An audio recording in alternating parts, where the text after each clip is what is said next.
Back from a Chicago comic convention, I am ready anew for part 2. And also, now that I've proven I can be a supreme douche and create a witty rhyme, let's get down to business. Stage 1.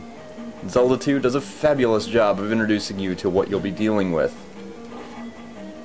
Very obviously, given that combat in the overworld was side-scrolling, we'll be side-scrolling in the palaces, which is very cool. You'll have a pretty diverse, for the time, array of moves to use, something that I really like. A lot of these enemies you will see again, at least in a different color as per old school Nintendo design. The first thing I want to note is the statue out in front of the palace, the Iron Knuckle statue. Strike those with your sword every time you come in, because sometimes they contain a red potion. So if you need to refill your life, magic and all that shit, when you just get to the palace in question, you can. It's very useful. Second thing, those little bouncy fuckers that I'm killing that are worth fuck, yeah, they're worth fuck probably because they can steal your experience if they hit you. And these little flaming skull bastards, don't let them touch you because they will suck your magic out. Now, given the fact that your magic is some very suspicious white substance that you keep in an elongated object, I think you can get where they're coming from. I now have more efficient use of my white material. Now, most of this level is filmed somewhat out of order because I came in here and got lost. So you'll have to excuse if there's a moment where I don't have the same type of experience or level or whatever.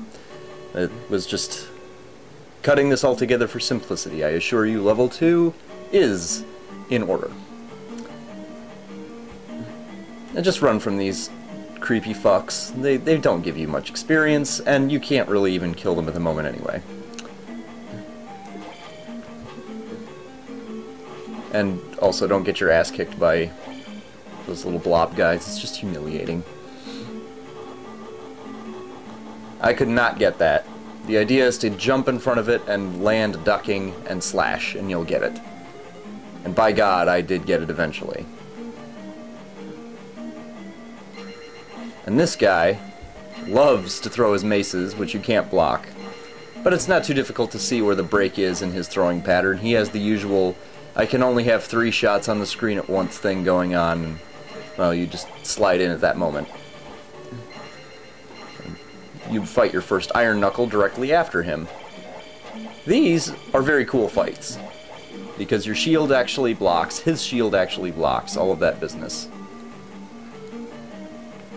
It takes patience. Sometimes he'll just sit there like a dickhead and let you beat his ass. Sometimes he will block everything and then come at you with a flurry of attacks which you will not easily be able to block. At least not at the outset. Eventually those guys get pretty easy, and later on I pretty well annihilate a red one when I have less than 1 hit left.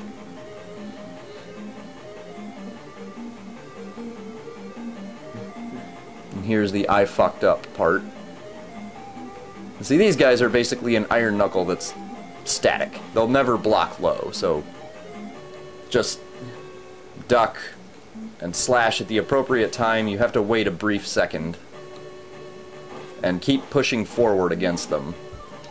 And as long as your timing is good and you don't hit them at their very slight invincible moment, you'll take them out.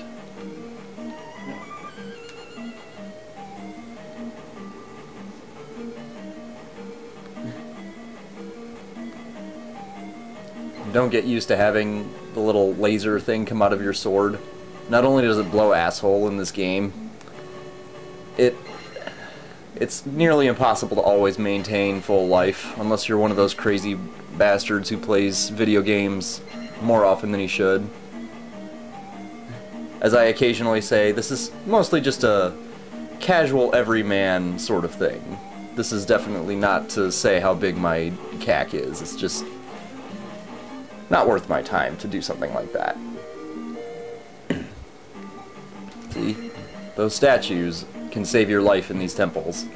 Because these temples are not generally very generous when it comes to sparing you and giving you a breather. Rooms that look completely harmless will go Castlevania on you and start dropping blocks on your head. Without shame, of course. Extremely happy to do so.